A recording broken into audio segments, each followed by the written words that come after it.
Voices of the Diaspora series, where we spotlight leaders and individuals who are actively shaping the conversation around democracy and human rights in Pakistan while courageously challenging military authoritarianism in the country. Through this series, we aim to explore insights and strategies from our speakers on how to dismantle the military's pervasive grip on Pakistani society and its institutions. For our inaugural event, we are honored to be joined by Wajahat Saeed Khan and Haider Mehdi. Both are towering figures in their own right, needing no introduction, but I'm delighted to share a brief overview of their bios nonetheless. Wajahat Khan is an Emmy-nominated journalist and author reporting on Indo-Pacific security and served as former NBC bureau chief in Afghanistan. He is also a non-resident senior fellow at the Atlantic Council South Asia Center. He is a graduate of Michigan, Harvard, and the Columbia School of Journalism. Next, we have Mr. Haider Mehdi, who is the convener of the Canada-Pakistan Democratic Forum. He is also an academic, media anchor, and a political analyst whose views are widely followed by Pakistanis all around the world. Mr. Mehdi is a former soldier who resigned in 1981 to protest Ziaul Haq's martial law. Before we turn to our panelists, I will give you a quick overview of the format of today's discussion. For the first 30 to 40 minutes, I'm going to ask our panelists a series of questions, and we will then open it up to audience Q&A. Please submit your questions in the Q&A function, and we will try and get to as many as possible. Please use language that is not offensive and is not a personal attack on our speakers. All other questions are absolutely welcome. Now, without further ado, let's begin. So, Mr. Mehdi, I would like to begin with you, and I also wanted to begin with your personal story. Both you and your father, who had a distinguished career, served in the Pakistani military. What key lessons or perspectives about the mindset of the military leadership did you take away from your own service? And also, how has that shaped your current opposition to the leadership, and especially General Asim Munir and other top leaders in Pakistan? Thank you very much, Malika. Thank you very much for inviting me. Assalamu alaikum, Wajahat. Welcome. Malika, quick one. So the single biggest takeaway of my experience in the military for 7 years was that the military owes complete allegiance to its commanding officer within the unit and to the army chief. It has absolutely no regard for law, for constitution, for the concept of a state, for the concept of the separation of powers, executive, judiciary. That's never been taught to us. When I was in the PMA, the only thing I remember in PMA Could you say it for our audience who don't know what the PMA is? The PMA is the Pakistan Military Academy, and that's true for the regimental centers, is complete unquestioning obedience of orders, even if they are illegal or unlawful, because we were never taught the difference between an unlawful command and an illegal command. We were never taught constitution. We were never taught that, subverting the constitution. So the single biggest factor, and this really stems from post-1857 military training instilled in the army that was created by the British Indian Army, which really was to serve two purposes: fight their wars and keep peace inside. So they had no concept. They did not have any desire, obviously, to instill in people the concept of law, constitution, nationhood, patriotism, independence. I mean, it's something very basic. So that's a very fundamental now. And I say that because I'm guilty of it myself. When the 1977 martial law was announced by Ziaul Haq on 5th, even though I was a very aware young man, I was politically astute, I took part in student politics and all that, and voiced my anger against Ayub Khan. Even I didn't question that. I put in everything, my berry, my slung my rifle, and said, go there. We went there. I think the four factors that really shaped my thing was my stay in Balochistan, where I realized we were absolutely had no business being there. And then the martial law completely solidified that we had no business to be running the country. And that's why I resigned. It took me 4 days. My father's legacy is very interesting. I mean, he served in the British Indian Army, very colonial. But here was this young officer who was actually communicating and writing letters to the Qaid-e-Azam while he was a serving lieutenant in the British Indian Army, which was a court-martial offense, by the way. And then he donated money, which was 26 acres of land that he was granted because of his military cross, to a political party. So completely unheard of. Even today, I mean, imagine a military officer, captain, writing a open letter on his letterhead to Imran Khan and saying, I am with you, Imran Khan. It's the equivalent of my father writing to the Qaid-e-Azam in 1944. By the way, that letter was dated 14th August. So, and then I saw the same man who was part and parcel of Ayub Khan's martial law. He was a major, and then protesting against a foolhardy operation by the military in 1965 called Operation Gibraltar, when he was Group Commander SSG, which cost him his job, his career, and everything. And so I have seen that, and that's the legacy. I mean, here's the man who actually hung outside the train of the Qaid-e-Azam when he was traveling to train. So there has been a tremendous inspiration from my father's legacy, who was part of this institution like I was, but who stood up for what he thought was right, or against what he thought was wrong, and that really, really, and over the years, this has not been like I'm not a 2.5, 3-year-old activist against military activism. I've been an activist against military dictatorship since I left the army in 1981. And when I left the army, Malika, the first thing I did was join the Tehreek-e-Istiqlal of Air Marshal Asghar Khan, who was fighting against Zia's martial law. Having said that, I honestly, for many years subsequently, always thought that we were the better of the two rogues, the civilians versus the military. We were still better. We were still honest. We were still disciplined. We had the good of the country at heart. No more. I'm completely convinced. I was blind then, completely blind then, later on, half blind. But what happened in the last maybe uh, 10 years, and I'm talking post Musharraf. I'm talking Musharraf and onward. So maybe more than that. That completely solidified the view that this is not a professional national army. It's a mercenary army, and the only way forward. And I will probably wait for a few more questions from you on that. But really, the only way forward for Pakistan is to change this military's mindset. If it is not changed, Malika, there is no hope for Pakistan. We cannot, this military with its current mindset, its complete rejection of any form of authority, law, rule, regulation, policy, constitution, complete rejection. They pay lip service, but complete rejection, as we can see now with Asim Munir and what Bajwa has done. Pakistan has no future. Well, thank you so much, Heather Saab, for sharing those insights. Very illuminating. We will come back with more follow-up questions, of course, regarding your remarks.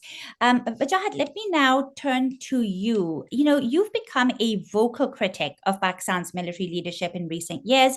Yet you once had a close connection to the institution, right? Even spending time as a journalist embedded with it in the tribal belt. What experiences or observations from that period stand out to you? And how does it shape your current approach to this institution? Also, how do you think the military perceives its own role in Pakistan? Thank you, and good morning from New York to both of you. I hope you're both well. This is an excellent chance for a former soldier to weigh in. I'm, of course, not talking about myself, but Heather. But, it's interesting when we have a saying in journalism, famous one, we're taught it at the very basic level that you're only as good as your sources.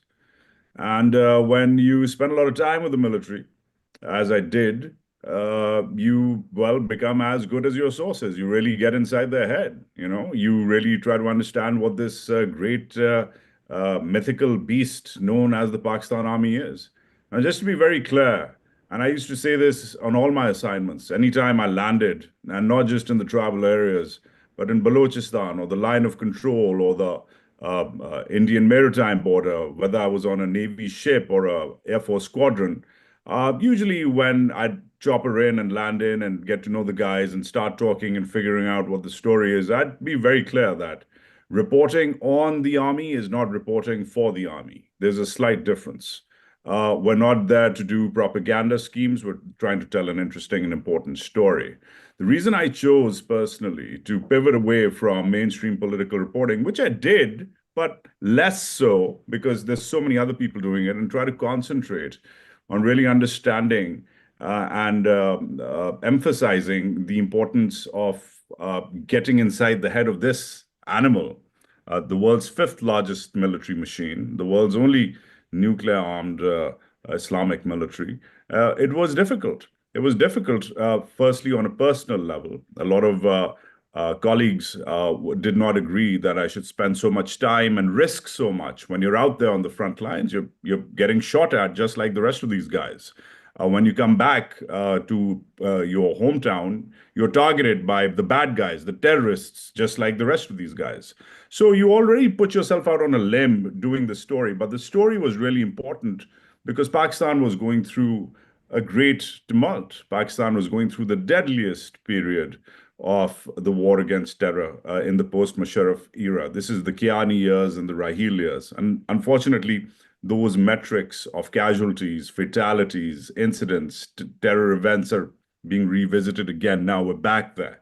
So they're losing a war which they almost won. Now they're really losing it because, well, they started doing what they usually do, which is get involved in politics and took their eye off the ball. And the ball was a great, mighty terror threat. And they started doing other things, as we saw, and which we debate, you and I and Heather, which we debate every day. But to Heather's point about how the army he's served in has supreme, I guess you can say, just everything is with the unit commanding officer, the CEO, the colonel, or then, of course, the army chief. It's interesting, when I used to visit these units, there's a unit somewhere out there in the furthest reaches of Balochistan, at the end of the world, right there, the tip, somewhere lost between the tip between Iran and I can tell you it is Chakratangi where I was. Yeah, so lost somewhere there, and you'd see two pictures, Melka. You'd see two pictures. You'd see the picture of the colonel commandant of that unit. If it's the Baloch regiment, you'd see the picture of the colonel commandant, and then the picture of the army chief in that unit. Those are only two photographs in that unit. Or you'd see some Lord Sandhurst Baron Colonel Knight's picture from the 1850s, if it was an old British era unit. Surprisingly, you wouldn't see the picture of the man behind Heather Mehdi, who is Qaid-e-Azam, the founder of the country. You wouldn't see even the picture of whoever the current prime minister at the time would be. And at this time, I don't know if Yusuf Raza Gilani was the prime minister or Nawaz Sharif or whoever, one of these guys, right? So you wouldn't see any elements of civilian authority, whether past or present, but you just see like the colonel commandant and the army chief. There's nobody else exists. And this reminds me of that great movie, A Few Good Men, where he's the Marine who's being tried. And he's like, why are you doing this? He says, unit, core, God, country. That's the way it works. Unit comes first, then the core, which is the larger mechanism, then God, right? And the country comes in the end. It's sort of the opposite for us who are not in the unit and not in the core. And that's why I think this great tragedy remains, that the Pakistan army is the Pakistan army, but a lot of Pakistanis don't get it, appreciate it, understand it, study it, dichotomize it, debate it. And that's why I did what I did. A lot of my colleagues were not happy, but how could you not understand this great mighty beast which has been ruling you for 7 decades without really studying it intellectually, academically, journalistically?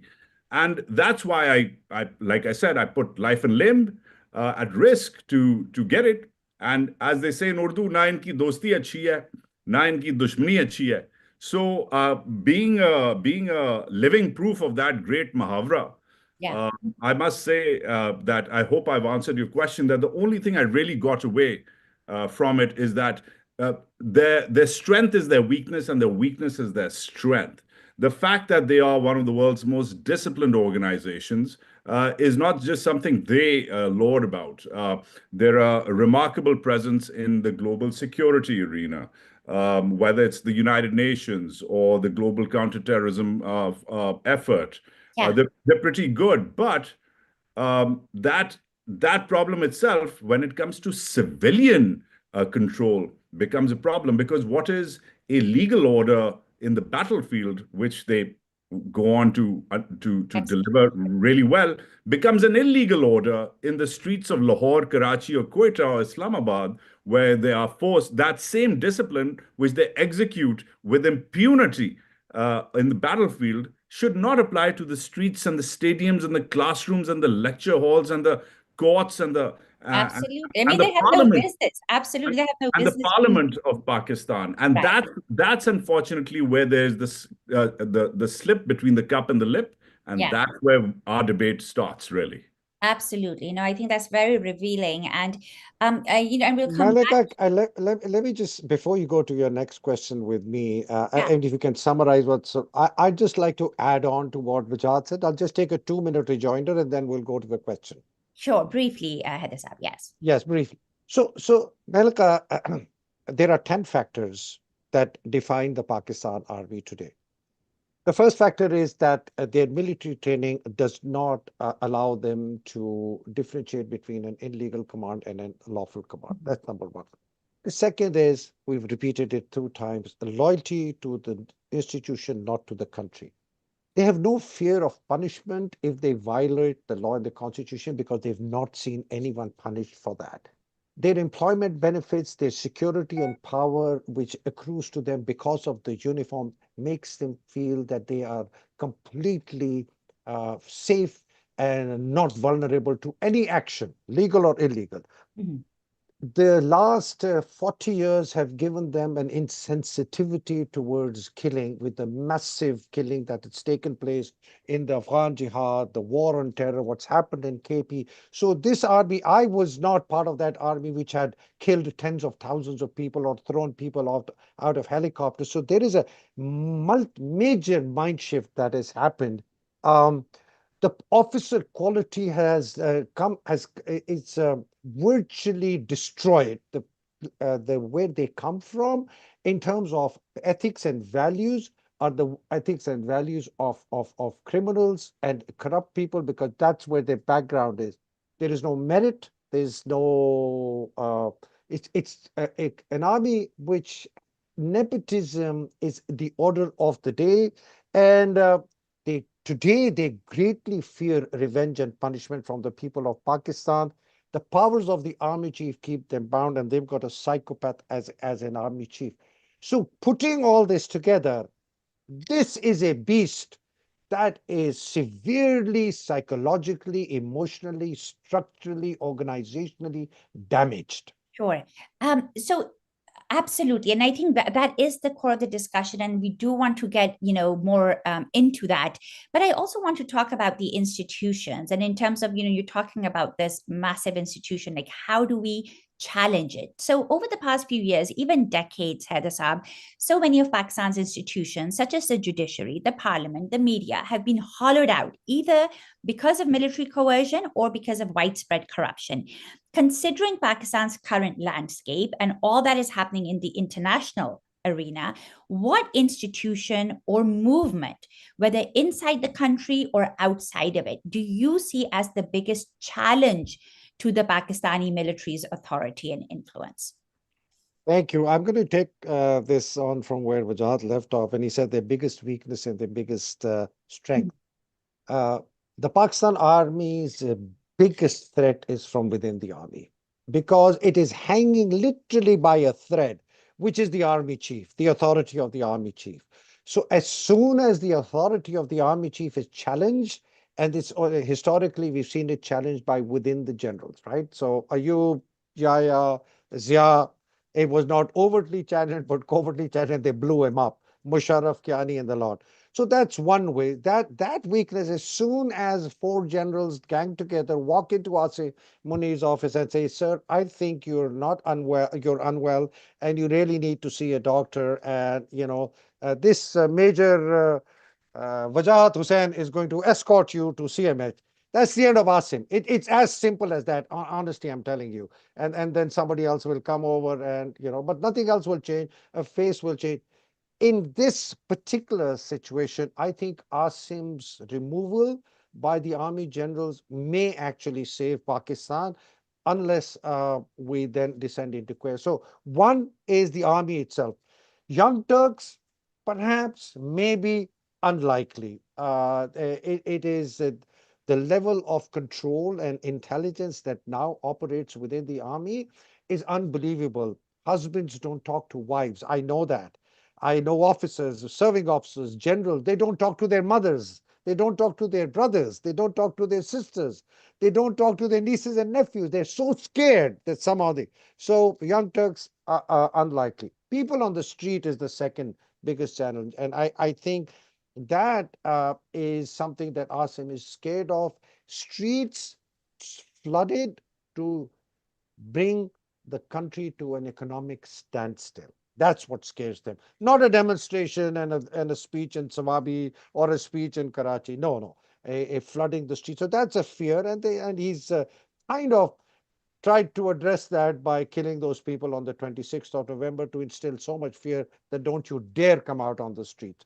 But that feet on street or power on the street, Mehlika, has been greatly amplified, and the mindset change that's happened because of people like Wajahat and Mueed and Adil and myself and all the others outside Pakistan and within Pakistan who have actually educated people that listen, this is your biggest danger. Your dangers are not Nawaz Sharif and Zardari and all.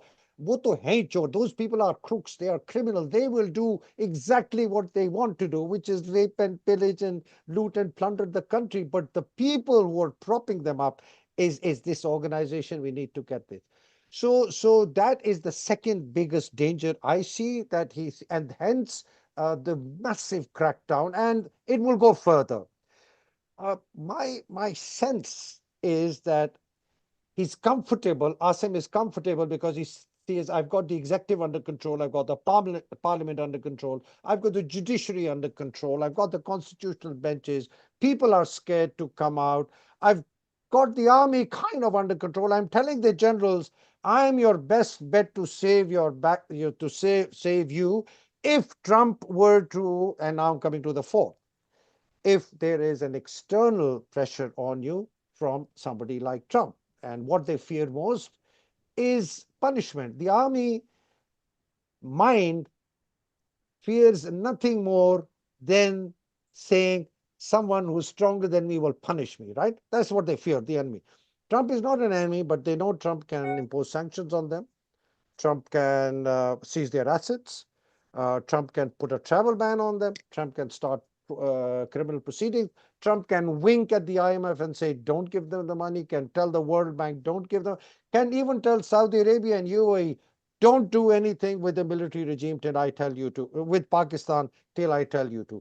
So that is his biggest fear, in my view, right now. If I were Asim Munir, I would really be worried with what's going on in the US, because if somehow they're able to impose sanctions or bring that about, and I think Trump is sending very strong messages to them through people like Joe Wilson and Richard Grenell earlier and Zalmai Khalilzad, and whether they're picking them up, I don't know, but they should be picking them up, because I think that is the Oh, they are factor. picking them up. They're definitely They picking are. them up. They They are, are and picking I think there's a massive congressional effort as well, and I think that is what is causing the Trump administration and will cause the Trump administration to take because Malcolm, and I'll end now.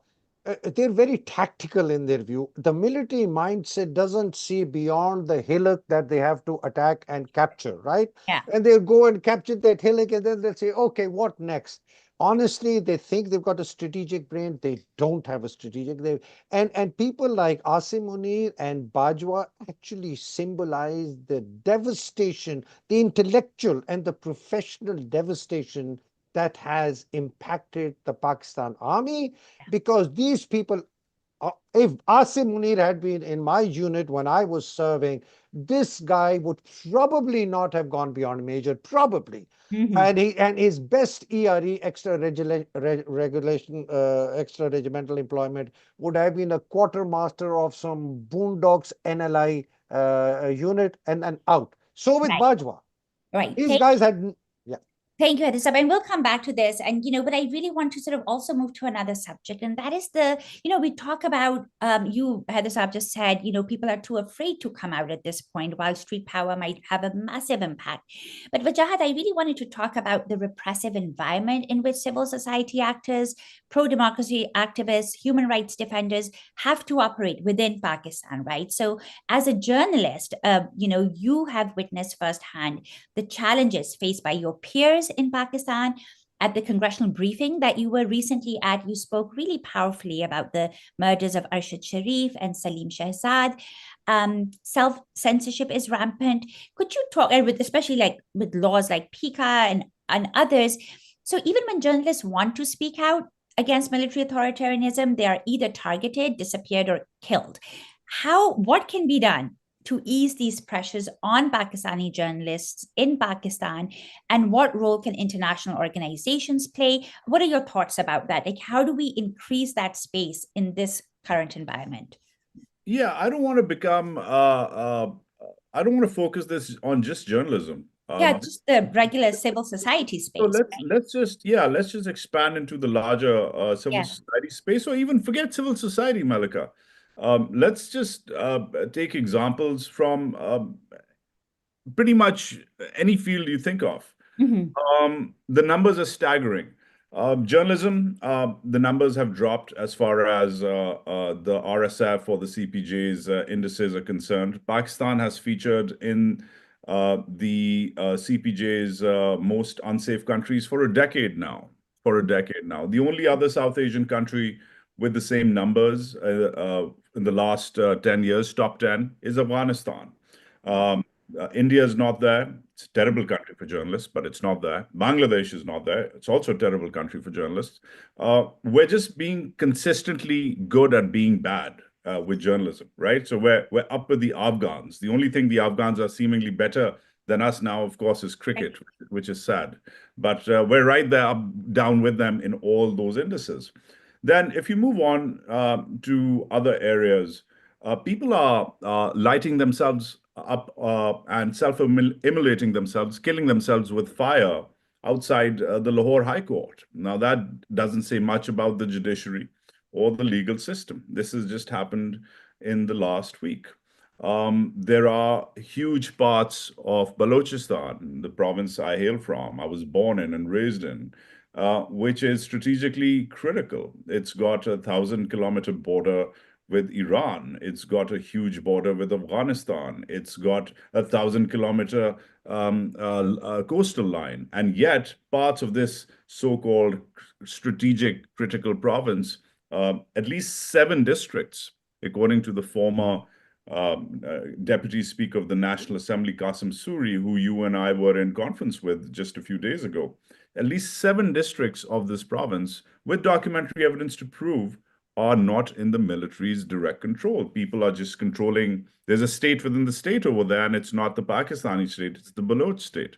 Mhm. Now, in this entire, we can start going on. I can give you personal examples of people from my family who won't even call me anymore. My best friend refuses to talk to me. He just sends me WhatsApp music videos, and whatever message he wants to send, he'll send through a Guns N' Roses video or something. It's ridiculous because people are being watched. Now, people are watched in all countries. This is not surprising. Pakistan is not a standout state. In this country, the one I'm in and you're in right now, there are laws which allow the authorities to listen in to conversations. Those laws are passed by Congress, and then Congress empowers the national security agencies of this country to go on. But there's a process through which we get there. And there's a trigger point through which that process is propelled. 9/11 happens, the Patriot Act comes. It's very simple, right? Quick. And, so action, reaction. Now, and then, of course, the best part is that once the Patriot Act does come and these national security agencies here start doing their thing, then the debate really begins. Is it too much power? Is it too intrusive? And then civil society weighs in. Somebody makes a movie about it. Somebody makes a documentary about it. Somebody writes a newspaper article about it. And then those powers are whittled down. The guardrails of society, the judiciary, the Congress, filmmakers, lawyers, journalists, the guardrails come back and they check the expansion of powers. That's the way.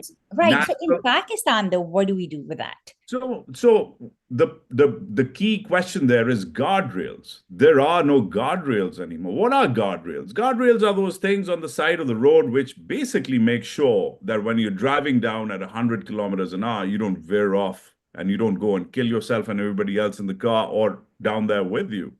The guardrails are gone. Let's just quickly go through what the guardrails are. The parliament, the biggest guardrail, which checks authority and drafts legislation. The parliament today is captured by the parties named by Heather. But more importantly, even when those parties fail to deliver, then actual intelligence agents enter the parliament and bulldoze legislations through by abducting, kidnapping, harassing, torturing, and arm twisting parliamentarians. So the biggest guardrail is gone. The next guardrail, of course, is the judiciary. The judiciary has also been not tinkered with is a very easy word. It's a very polite word. The judiciary has been defanged. It's effectively been decapitated and castrated at the same time. It's gone. And this has not happened literally. It's happened legally, figuratively. Right. There's a new amendment in place. Third guardrail, civil society. What is civil society yet? Journalists killed, like I said, top 10 most dangerous countries in the world, last 10 years standing, fantastic record. If Babar Azam can pick up the army's record, he'd be the king again, for the last 10 years. NGOs driven out, activist groups gone. In fact, not just gone, but actually labeled terrorists. Two examples are the Baloch Yagjati Committee, fantastic women-led, young people-led, civil society-led, Baloch-led activist group. Now, the Baloch have a lot of problems. I'm from that province. Some of those problems are exaggerated. Most of those problems are real, but they are angry. Yet, the whole entire collective of the BYC today is damned as a terrorist or a pseudo-terrorist organization. Same with the PTM, the Pashtun Tahaffuz movement, which is up in the Northwest. Same with student unions, which have been crushed systematically, which are also guardrails, by the way.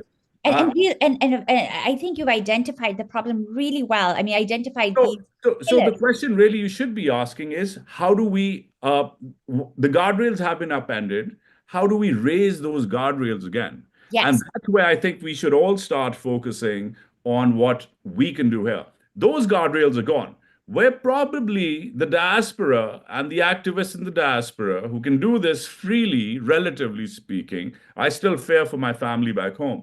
But it's really up to the diaspora now to raise their voices. And that's a critical part of the conversation I hope we get to, because that was why I joined, that what can the diaspora do? I think that should be the question, because wo to khatam ho gayi hai. Guardrails are gone locally. Absolutely. Yes. And I think there will be a later question about how do we, those various groups who have legitimate grievances against the Pakistani military and its successes, how do they form or coalesce around this particular cause? And we'll get back to that. But thank you for identifying those guardrails. Very important. And Heather Saab, I'd like to now come to you. Can I just add on a quick comment? Okay, a very quick comment, please. Yes. Very quick. I know you. And then why don't you add your comment after Malika? Yes, after I've asked the question, so you can begin with responding. How about that? It's like wo kya kehte hai, sawal chana jawab gandum. No, no, no. You can start. I'm okay. I'm okay. I'm okay.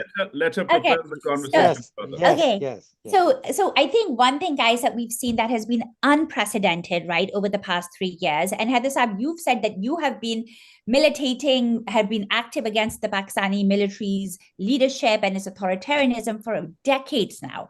But in terms of the larger Pakistani society, I think one thing that has emerged, which is groundbreaking really in our context, is that the Pakistani people have become increasingly aware of the military's role, right, in violating the constitution, electoral fraud, political interference, and rampant human rights abuses that had always existed, but nobody had quite woken up to that, right?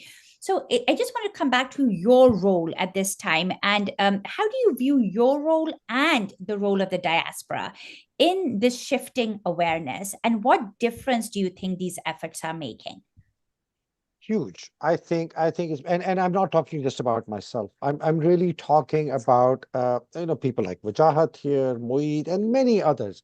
I think the difference specifically from people like myself and Adil Raja, and a lot of people run the poor guy down, and part of it is that he says things that he should not be saying in public. But Adil Raja and I have played a massive role in educating the Pakistani people about the animal called the Pakistan Army, how it works, how it thinks, how it functions. And we have actually made people accept, the vast majority accept, that till this animal is not chained, curbed, reformed, retrained, reformulated, reorganized, there is nothing else matters. As Vajad said, all the guardrails are down. You can't put any guardrail up till this monster in its current form and shape. I think that message has gone down really well across the length and breadth of Pakistan. And the current effort to damn me and Adil and others like me, I mean, even Moeed said that he was told, Moeed Pirzada, a very renowned commentator, you know him, he was told not to refer my name or Adil Raja's name in his vlogs so that, we could be damned. Oh, these guys are bad. So I think we had a huge impact. Why did they punish us? Because we are listened to. Why our military office? Why there's a 22% team that is dedicated within the cybersecurity and ISPR, as I am told, to counter our vlogs, our messaging, etc. So huge, huge, huge. I think it's been a huge thing. And with people like Wajahat, who were outsiders, insiders, who understand how this works, joining in has been everything. I think the second biggest issue which is now emerging is that if there is a single point target or a single point agenda, and I think that's where people like myself and the diaspora has become very powerful, is Asim Munir. Asim Munir says, as an individual, not as army chief, as an individual occupying, in my opinion, an illegal and an unconstitutional army chief as a usurper, because he technically was not qualified to be in that slate of officers whose name was to go to be nominated as army chief, because he had retired 2 days earlier. And there's a whole other story about how he managed and swung that. He should actually have retired in September or October. Anyway, so the single point agenda today in Pakistan is getting rid of this guy because he is mentally unstable. Everyone has said that. I've had it from the a retired chief psychologist of the Pakistan Army, who says 100% this guy is mentally unstable. He's a psychopath. So there's something crazy about this guy. And that he has instilled so much fear in his own generals, who are as scared of him as perhaps other people in Pakistan are. And he has actually cracked down on their wives, on their daughters. I know of a general officer who told me that I have to tweet against you because a major of his former unit visited him and said, if you do not tweet against Haider Mehdi, we will pick up your daughter this evening. So that's the level of fear Asim Munir has instilled in his own generals. Forget the public. So if there's a single point agenda, and that's where I think people like me and others our voices are strong, is get rid of Asim Munir. If you get rid of Asim Munir, there's no guarantee that things will be wonderful. But if you get rid of Asim Munir, the level of fear within the army at the senior level, the generals, the major generals, the brigadiers, is going to go down. The level of fear that exists within the judiciary, the civil services, the police, the executive institutions will go down. And there is hope. And I'm just saying that. And there is hope that the judiciary may begin to exercise independence. And there is hope that the person who takes over after Asim is removed by these 4 officers who go and say, you're sick, go away.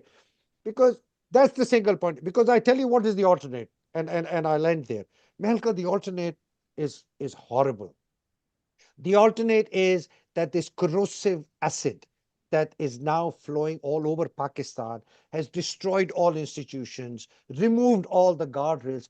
What do you think is logically going to happen? This institution itself is corroded and full of acid. It cannot even fight and defend its own territory against a ragtag, so-called ragtag separatists in Balochistan and a BLA and all, who can capture a highway, broad daylight, and for hours and hours and hours, nothing. So what's going to happen? The system will crumble. What's going to happen? The criminals will take over. The underworld will take over. The drug mafias will take over. The separatists will take over. All the external forces they want to destabilize Pakistan will take over. There is a very strong possibility that the Pakistan army may even split from within if it comes to that level. So that is a horrible scenario because we're talking Armageddon, we're talking destruction, we're talking civil war, we're talking anarchy, we're talking, uh, insane mobs ransacking DHAs and the GHQs and the Chaklalas. And I guarantee you, all these sipais with rifles, they're going to run with their rifles to their own hometowns to save their family. I want, and that's the fear. People are telling you, listen, Asim Munir, whether you like it or not, whether you love him or you hate him, this guy is going to cause your destruction.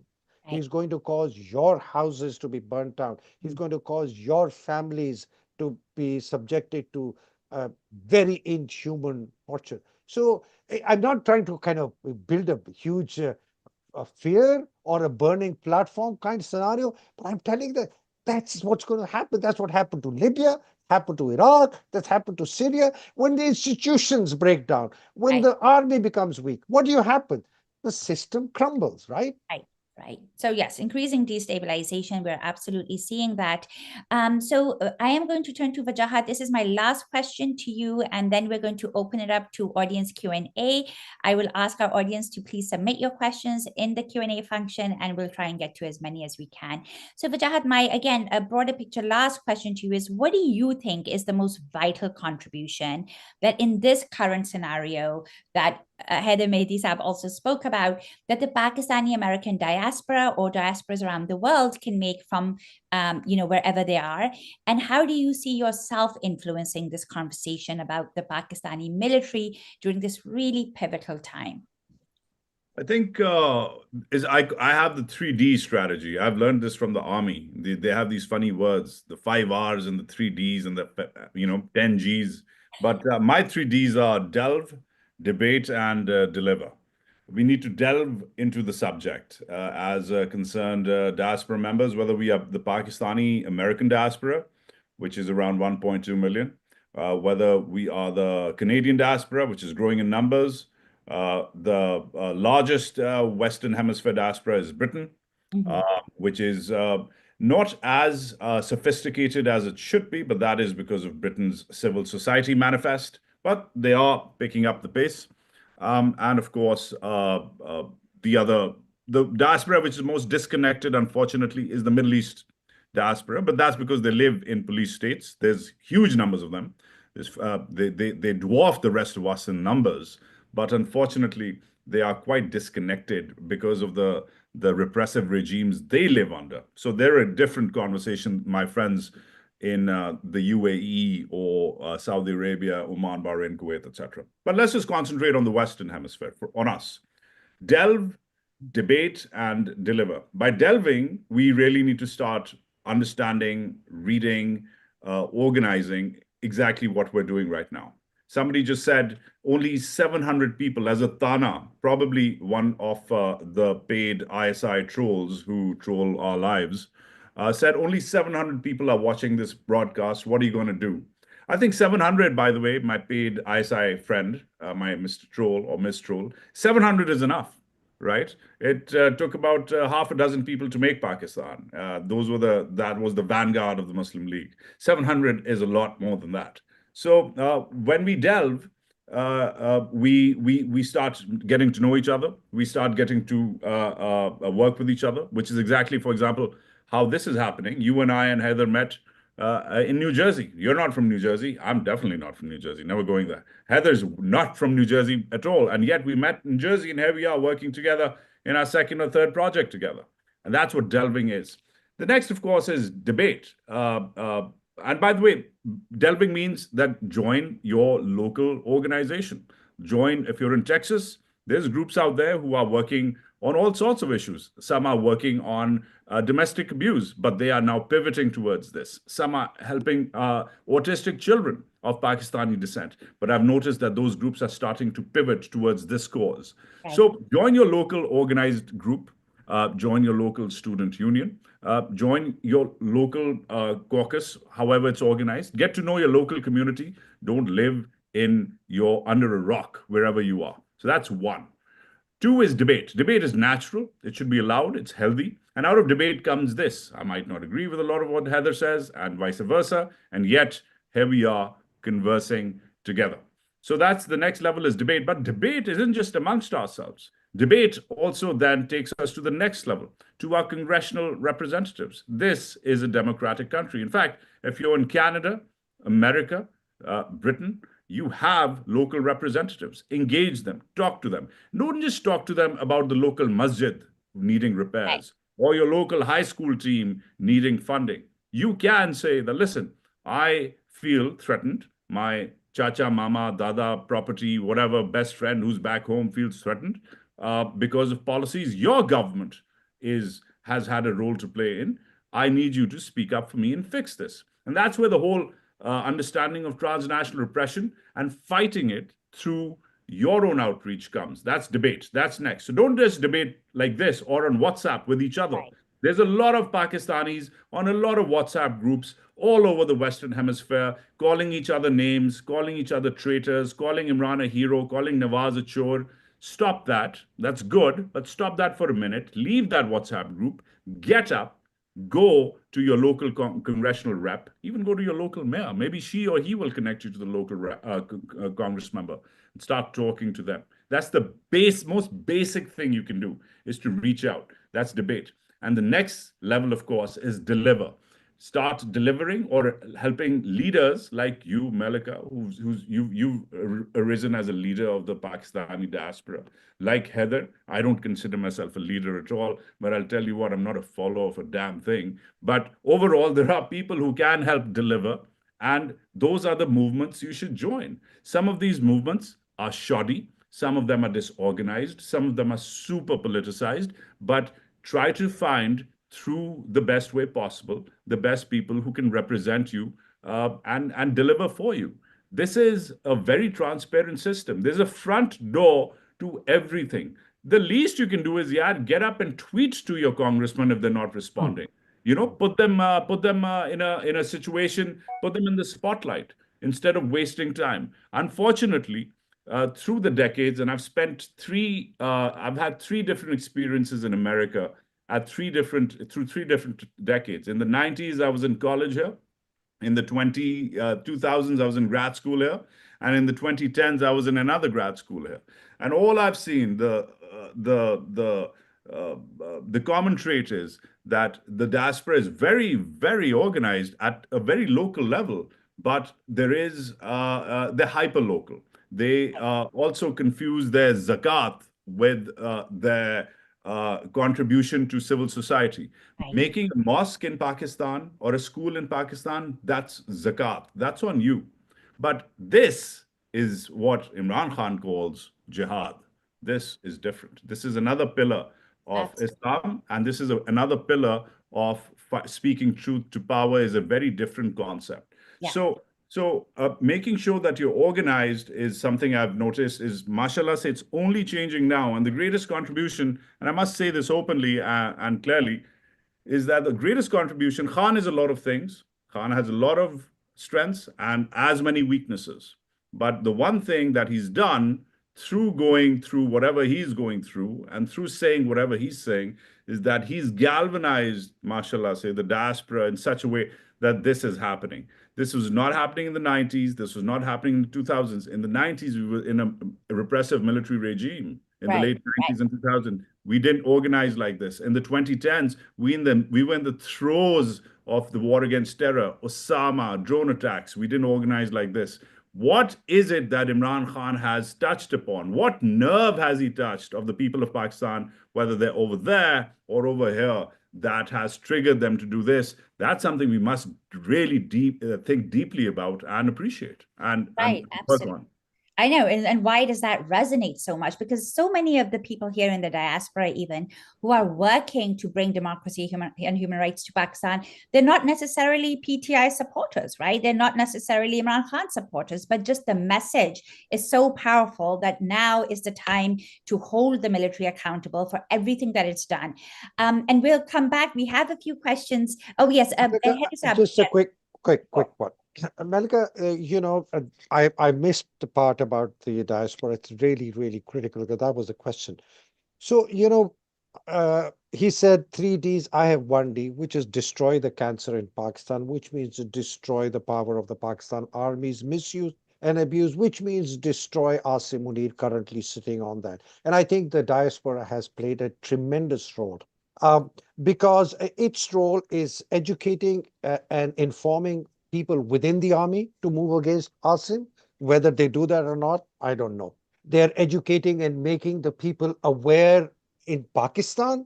So, and what you just, Wajahat said and you said, Imran's message of collective well-being and a future-looking outlook is very different to what the Pakistanis were used to in the past, which was self-centered, individual, selfish, self-interest, and now.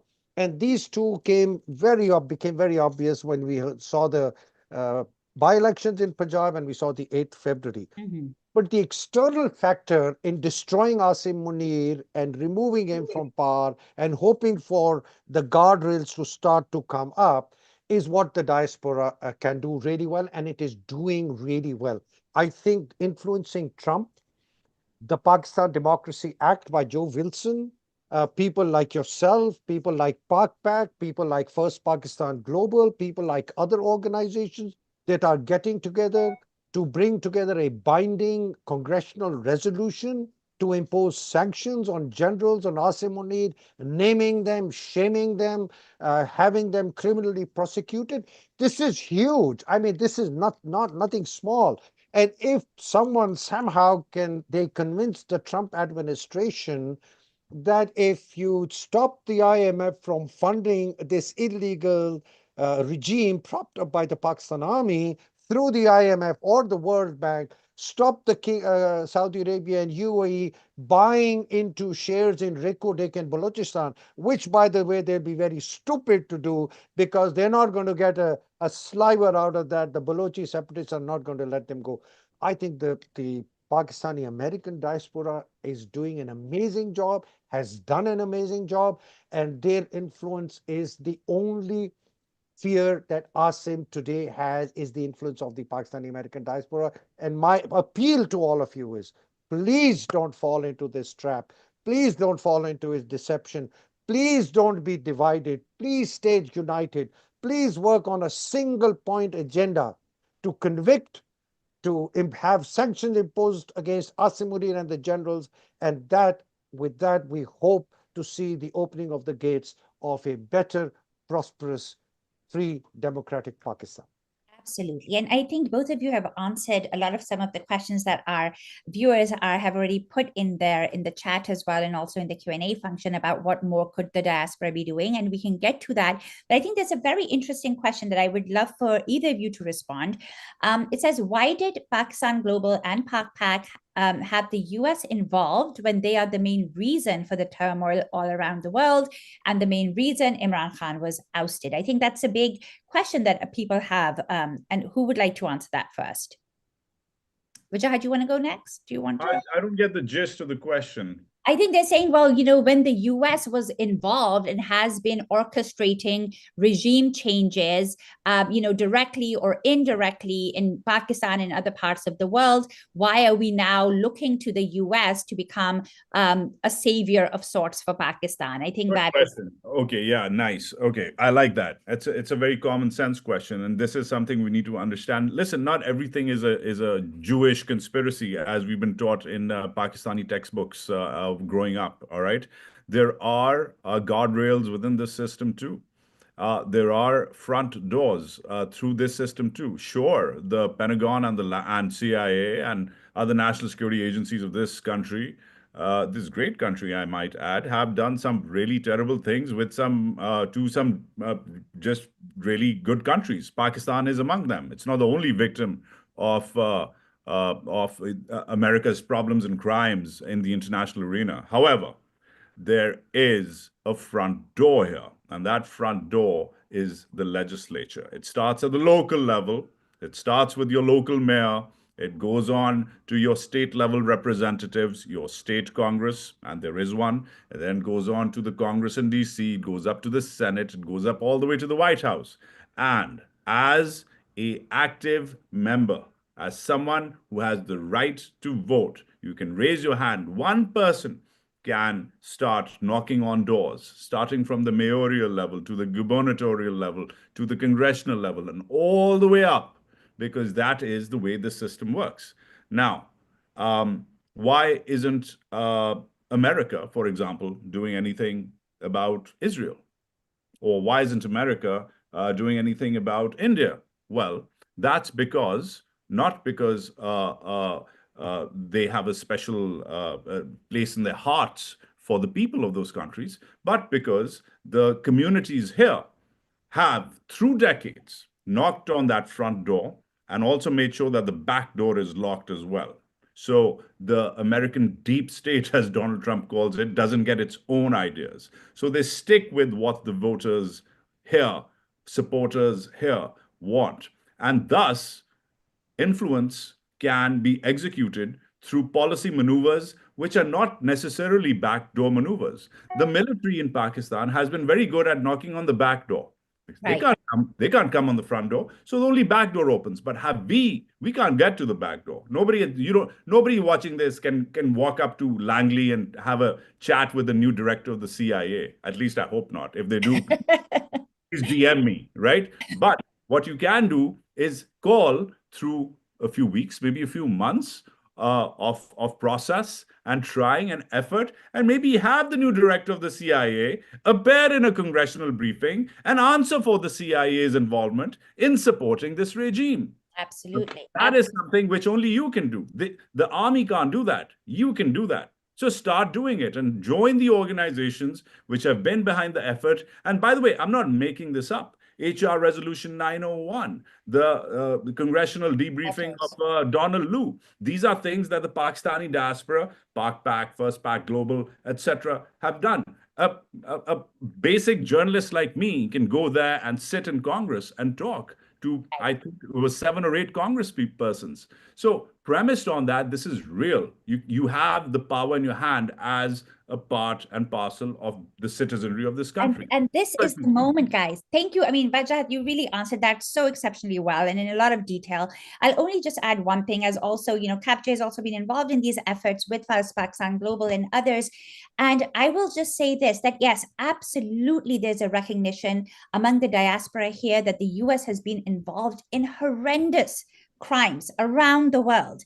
But we as American citizens, only hold power with our congressional representatives. And those are the ones, and that is the power that we are trying to now wield. We are trying to engage with them so that US policy towards Pakistan and other parts of the world can be improved. That is the only way to get our legislators to apply pressure on the executive, because there is still a separation of power somewhat, and so that is the reason that we are agitating the way we are at this point. So thank you for your question. Thank you for your response. Haider Saab, I would turn... I just want to add something. It's not a simple black and white. America has done this. Right. So first of all, a simple answer. Well, they are responsible for what happened in Pakistan. So we're saying, hey, you fix it. That's a simple answer. Right. But broadly speaking, and more specifically speaking, we're talking to Trump. Now, we're not talking to the US Congress, honestly. I'm talking to Trump. And I say, Trump is a person, Israel exceptionalism aside. Okay, let's not bring that up. But Trump otherwise hates the weaponization of the state to be used against political opponents. Trump hates the deep state. Trump hates the way the Americans have gone about regime changes. Tulsi Gabbard's, position is absolutely clear. Trump hates war. He's a trade fanatic. Okay, so he for us, he's a prime candidate to saying, listen, all that you're against is what's happening in Pakistan. And your previous predecessor used everything that you were against to destabilize Pakistan and other countries. We're not asking any favors from you, Mr. Donald Trump. All we're saying is, what is good for the goose is good for the gander. Okay, what you want for the US, we want for Pakistan.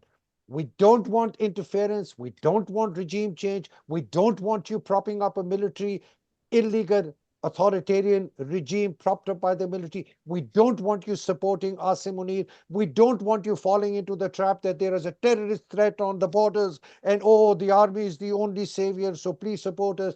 We don't want you to think that the army is the best and the most effective way to engage with Pakistan. We want you to think that your best partner in Pakistan is a freely, democratically elected government which has the mandate of the people, like you are the mandate of the people. And to us, that is Imran Khan. Imran Khan is not an idiot. Imran Khan is not a warmonger. Like you, is not a warmonger. He's a peacekeeper.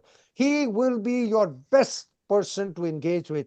Do you want to go to bed with people who have plundered, raped, looted this country, who have killed tens of thousands of people, who've put in jail 20,000 people, who've conducted over 150,000? So our message really is to Trump. And like you said, and Wajahat said, it goes through the Congress. It goes through people like Richard Grenell, Zalmay Khalilzad, Joe Wilson, Jack Bergman, Pfluger, all these people like you, Melika, you're extremely powerful voices. Wajahat is an extremely powerful voice. You live in the US, you can influence.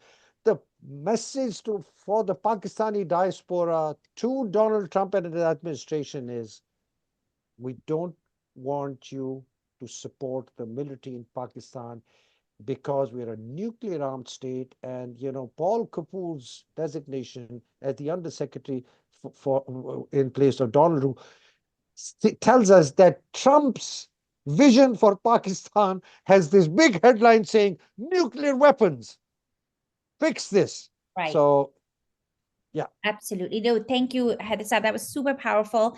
I do want to get to some of the other questions. And gentlemen, as I ask the questions, if there's a question either in the chat or the Q&A that you would like to respond to directly, please go ahead. I think we should be, for the sake of inducting as many people as possible, I think we should be very brief in the Q&A if we can. So just have quick questions. Yeah. So let me just collapse a couple of questions. Somebody, anonymous attendee said, why do young army officers and junior personnel support any effort to relinquish their power and privileges so easily, as they were groomed in the same environment of the quote unquote bloody civilian culture? probably because they have no incentive. Khwaja Azizuddin talks about military reforms. Is this a good time to be exploring military reforms? Who would like to respond to that, in terms of what kind of structural changes? For instance, I mean, if Imran Khan is released tomorrow and Asim Munir goes into oblivion, retires, or whatever, what will happen to the structural imbalance, the civil military dysfunction that currently exists within society? So I'll give a quick short answer, and Wajahat was sorry. Okay. Quick short answer, because I've been working on this. So the quickest fix is Article 199 of the Constitution, which will allow a change in that, which will allow the military officers and jawans to appeal to the High Court of Pakistan. That one single act is a huge barrier, which gives unprecedented power to the army. Appeal for what exactly? So the Article 199 allows everyone. Allows the high courts of Pakistan to take up a kind of a suo motu action against state functionaries who have exceeded their authority.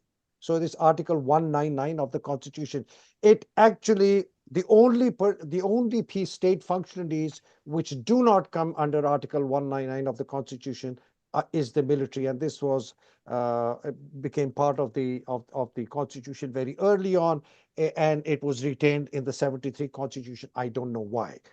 So that single act, which is what Nehru did in India in 1947. So you're suggesting that Article 199 be revoked or altered? Article 199 be changed to include the military personnel to be able to come under the purview of the civilian high courts of Pakistan. So that is the single biggest. How that happens, of course, is another question. How that happens is separate. So Yeah. no, if Imran is in power and he has 2/3, he can do it in 3 days. The second biggest structure, Malika, is and Wajahat, is what kind of army do we need? I think we'll have to literally go back to the drawing board and say, what are our security threats? And therefore, form follows function. So what are the objectives that we want our army to achieve? And we really have to redefine the structure of the army, the size of the army, the kind of equipment in the army, the number of ranks in the army, their compensation structure, their civilian massive commercial enterprise, their cradle to grave, the powers of the army chief to actually sack anybody, without question. Of course, in terms of for form, it goes through the Prime Minister or the Defense Minister or the Secretary of Defense, etc. But he can, without any reason, can sack anybody from Jawan to General today, and not assign any reason, can take away any benefit. So this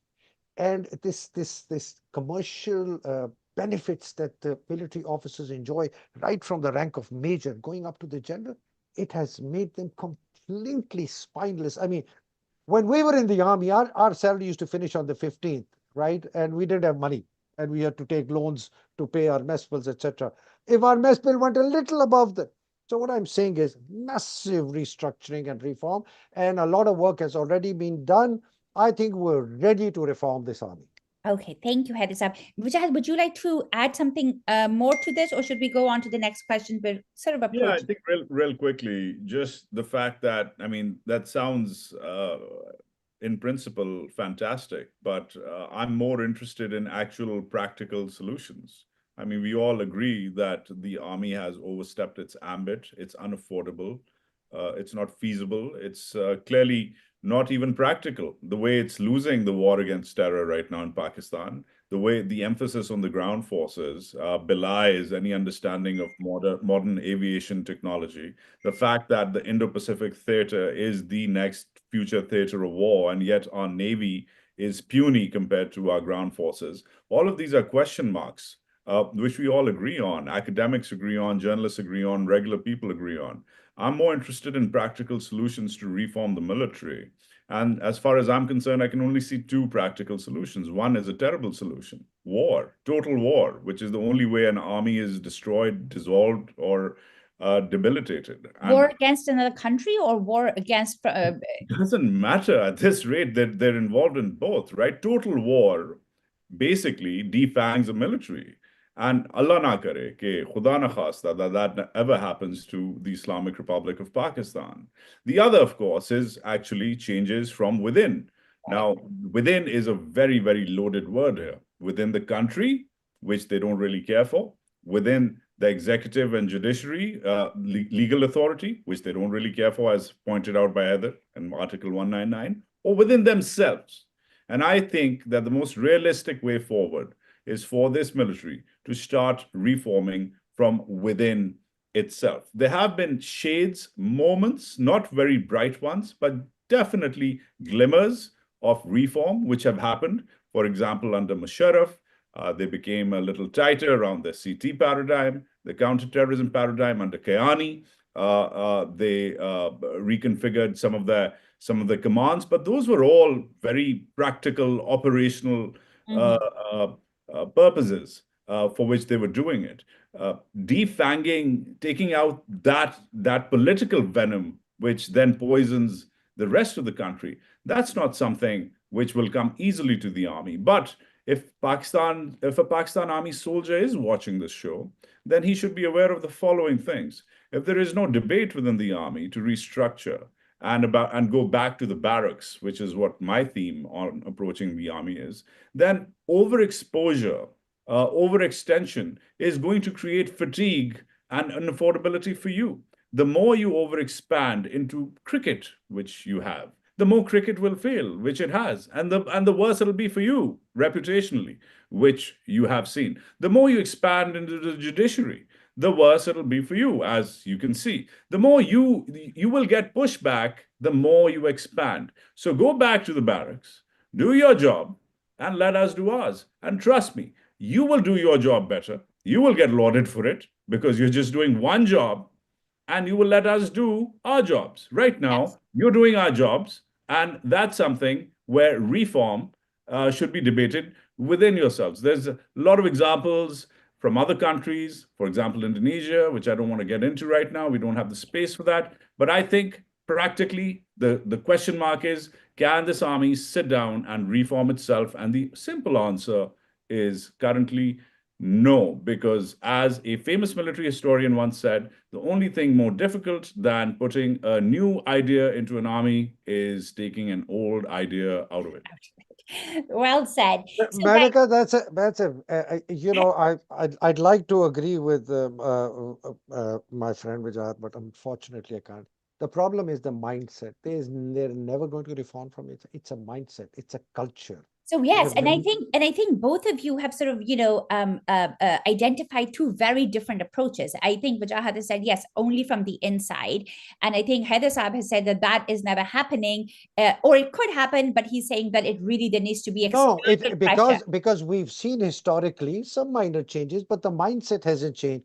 The only thing that will literally shock the entire army into submission is seeing Asim Munir hanging from the gallows and Bajwa hanging from the gallows. I'm honestly telling you, under Article 6, because because they feel safe. Right. So we're not endorsing on this program, not endorsing any kind of violence. No, I'm saying under Article 6. Yeah, let's be a little careful with endorsing violence. It's not endorsing violence. Hold on. I totally understand what you're saying. I want to cut this short. I want to come up with a practical solution. What you're saying is, as far as I'm concerned, correct, but it's also rhetoric. I think in it is not rhetoric. Practical solution. Wajahat, it is not rhetoric. Let me tell you why it isn't rhetoric. What is the? No. Hold on. Let me finish. Saying Article 199 needs to be changed or amended, as Malika pointed out. Who's going to do it, man? Fine. So here's the article, but who's going to do it? How do you propose it be done? We are talking about the reform of the Pakistan Army. Okay, if the Pakistan Army remains as is, exactly the same as is with no reform, assuming Asim Munir goes away, a new army chief comes, nothing happened. We all agree on that. We all agree on that. How do we practically change this? So nothing will change. The practical, I'm telling you, Imran comes into power, if he does come into power, inshallah he will come into power, because I'm looking at the day after. I'm not looking at the day before. The day before, we've said, you can either get the army generals to remove Asim, you can get the Young Turks to remove Asim. We've gone through that debate, so we don't want to go into that vicious circle again.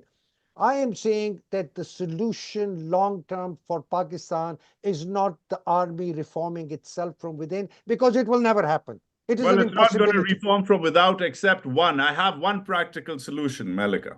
I have one practical solution where the army can be forced to reform. And it might not be the correct one, but it's really within grasp because of the events of the last few hours, actually. Joe Wilson's letter to Marco Rubio.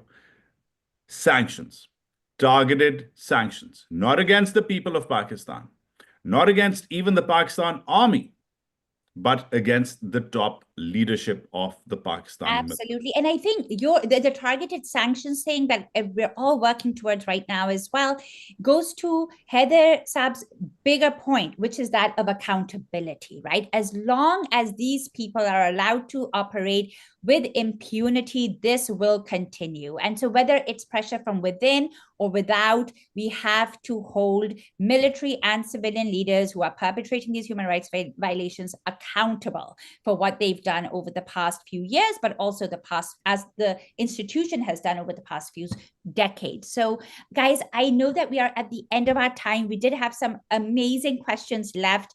I think we should wrap it up. We could collapse 2 questions. Just let me know how you're doing for time. Do you have 5 more minutes? Both of you. If not, we can wrap it up right now because you've been so generous. Wajahat, another 5 minutes. Heather Saab is available. Always. I always have time for you guys. All right. Well, we do appreciate that. So I'm going to collapse 2 questions. One is from Amna, and she talks about, I fear that as long as we are at the mercy of dollars, there will always be another puppet that will be propped up. How can we immunize Pakistan and our institutions against those influences? Money talks and will continue to. And then the other very good question is from Saira. She says, one of the arguments that is made on how the diaspora's efforts will ultimately be ineffective is that core US interests do not currently align with a democratic Pakistan that would pursue an independent foreign policy, something that Imran Khan had been doing. How do we address that and make a compelling case to elected reps and the Trump administration? Can you summarize that rather extensive question? Oh, the second one. So basically, she's saying that the core US interests are not aligned with a democratic Pakistan. Like to have a leader in Pakistan who is pursuing an independent foreign policy does not align with US interests. So how do we make a case to congressional? No, I beg to differ. What has Pakistan done that doesn't align with the core US interests? Let's just figure this out. Firstly, the biggest core US interest, China. Pakistan follows a policy where it wants to balance between China and the US. It doesn't want to be pushed into China's camp. It said so privately. It said so publicly. In fact, just last week, the Pakistani president was in China while his son, the former foreign minister, was here. That is, even though they are puppets of the regime is speaking by saying that. But even when that hasn't been done, even during Imran Khan's time, for example, or any time for that matter, anybody who has had a mind of their own has always wanted to balance Pakistan's strategic interests between these 2 core principles. And Pakistan, by the way, is one of the only countries in history, in modern 20th century and 21st century history, to have balanced successfully till now, till this moment, between Beijing and Washington. Now, because of Washington's disinterest and pivot to New Delhi, is that the Pakistanis fear that one of their feet, which is in the US boat, is beginning to slip and falter. So that's really a US-India problem, not really a US-Pakistan problem. So that's the biggest core interest. Besides that, please tell me, what has any Pakistani leader, elected or even unelected for that matter, ever done which is not within US core interests? What did Imran Khan say in his 2.5 years in office that was anti-American? I think just a very small example of that. I don't know whether that is, for instance, bases, right, for over-the-horizon attacks in Afghanistan. Imran Khan was very explicit when he said absolutely not to that. Since his ouster, Imran said no to bases. Imran didn't say no to no overhead access. That's different, completely different problem. Mm-hmm. And that, by the way, bases don't exist even today. There are no bases, but the Americans still get away with whatever they want to get away Right, with. right. And it was the same during Imran Khan's time. Absolutely not, was absolutely not the reason he was kicked out of office. Not the only reason, of It, course, it, of it course. rhetorically became that, but it was not cited as all right. He said absolutely not to Axios. Let's just fire him. That was not Of how that's course, not how that's America simplistic. works. Right. That is clearly not how Pakistan works. The Americans have had a security relationship with Pakistan, getting away with whatever they want to get away with for decades. Imran was not going to disrupt that. There was no disruption during Imran's time. All the aid programs were still working. In fact, the aid disruptions came during the Trump administration, which Imran challenged. So let's be very, very clear Good. that So that's a good there's clarification. nothing Imran or any other elected leader or Yeah. unelected leader in Pakistan's history has done. Everybody wants democracy. Everybody has said, let's solve Kashmir. Everybody has participated in U.S. National security efforts in the region. Nobody has ever gone eyeball to eyeball except one man. Yes, yes, Bhutto. Bhutto did develop the nuclear program and got threatened that he would pay for it, and he did Right, pay for it. That's a different story. So right. let's be very clear. That's another Malika, conversation. I Yes, want Heather to, Sabi, you have the last word, and then yeah, we will wrap. I have just want to address this question. So if I were Trump and what I've seen Trump doing, and when he sees the world and Pakistan, this is what I see. I see Trump looking at us through the lens of China, Russia, Ukraine, Israel, Iran, Afghanistan, India. So what does he see? He sees trade opportunities, zero for Pakistan. But he sees great opportunities with China, with Russia. He's said that. He wants to cut the war in Ukraine, save more money. He wants to save Israel's, and he's talking about, all this funny stuff there. With Iran, he feels a terrorist threat. With Afghanistan, he may feel a terrorist threat. With India, he sees trade and he sees anti-China. So where does Pakistan fit in all this? Pakistan fits in his mind, current mind, two areas: nukes and terrorist threat, right? That's his mindset. Now he has to decide, if I have to deal with Pakistan and engage with Pakistan and kind of mitigate this nuclear arsenal that they have and limit the terrorist threat, limit the influence of Iran vis-a-vis Israel, etc., limit the Afghans' ability to generate terror, kind of limit China's ingress of a trade route through CPEC, etc.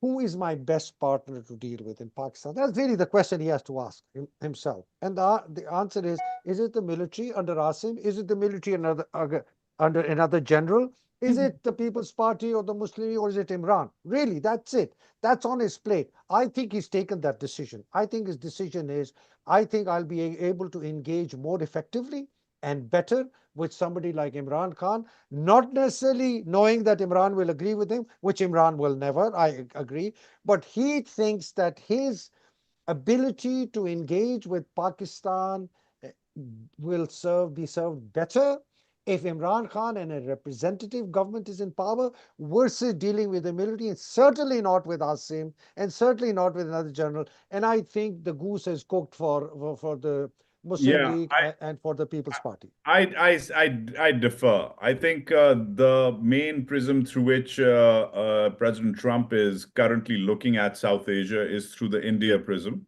and the China prism. And the China-India prism make it quite clear that the military must be engaged with. The military has been behaving itself vis-a-vis India. The Pakistani military has been behaving itself vis-a-vis India. Signs of misbehavior are starting to emerge, by the way. And the military has largely been also cozying up with the Chinese. The Trump must understand one thing. In fact, anybody who's working for him must as well, that the Pakistani military has been a partner. That's a very, very loose term, very, very loose term. They've been a partner with the Americans for whatever reason. Heather calls them mercenary. I don't completely disagree. But here's the very fact. This is now becoming a cancer that is going to pretty much consume the rest of Pakistan. There's not much going to be left if you keep on relying on this partner. And this partner, by the way, if you are in the White House, or if you are in Congress, or you are a congressional aide, if you are watching this, this partner is an unreliable partner. This partner may have been a reliable partner a few decades ago, but especially since Afghanistan and their policies there, when they were taking your aid with one hand and then giving the Afghan Taliban refuge on with the other, which led to over 2,000 US military deaths, over 2,000, by the way, goes on to underscore, and I'm not even going to remind you about Osama bin Laden being found in the military garrison town, which is something, by the way, they never really investigated. You might have investigated it. They didn't investigate it. So premised on that, the fact that the Pakistan military is still seen as a reliable partner is extremely short-sighted for the United States, because not only has it done bad to you, as President Trump said 6 years ago in a tweet that we've given $33 billion in aid to the Pakistanis, but they've only given us lies and deceit. Well, President, you're wrong. You gave $33 billion in aid to the Pakistan army, and they gave you lies and deceit. We didn't. Our representatives are much more over the counter, over the table, and more honest. And if you don't give those representatives, elected representatives, a chance, then this unreliable partner is going to do exactly what it's been doing for decades: take from one hand and destroy from the other. Absolutely. I think the last thing that makes a difference, Malika, is that the Pakistan army, which was actually the darling of and the apple of everyone's eye in Pakistan, is now a virulently hated institution by the vast majority of Pakistan.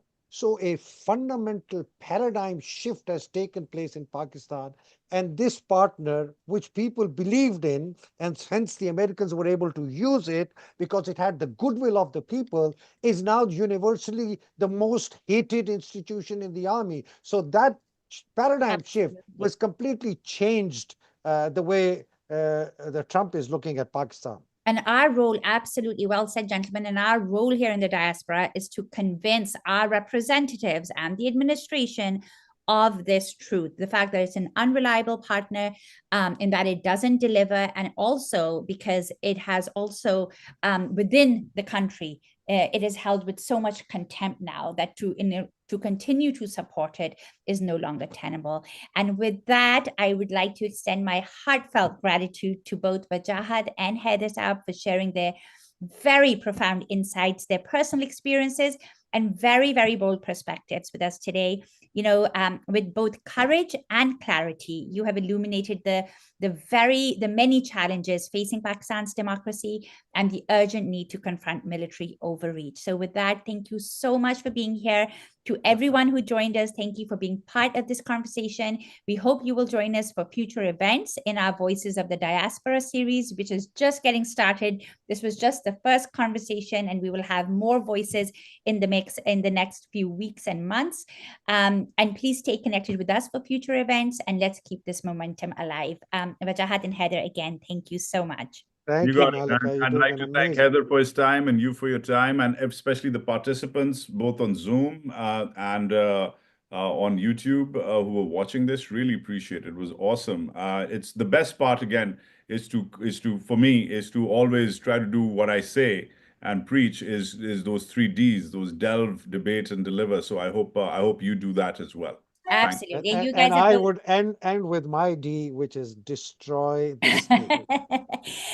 Thank you, Haider Saab. And again, both of you, thank you for setting such a powerful tone for this series. And I hope that, other subsequent events will be just as good. So thank you both.